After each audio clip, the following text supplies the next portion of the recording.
Welcome.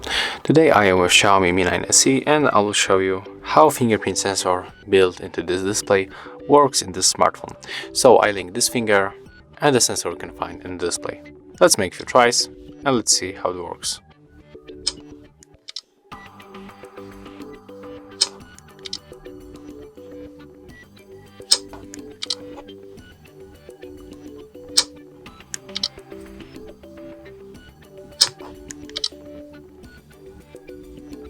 So as you can see in these few tries, we can say that this sensor is reliable because it recognizes fingerprint sensor.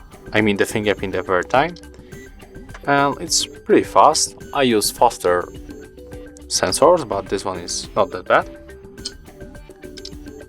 And the good point that it really it will really work every time. And that's it. If you found this video helpful, remember to leave a like, comment and subscribe to our channel.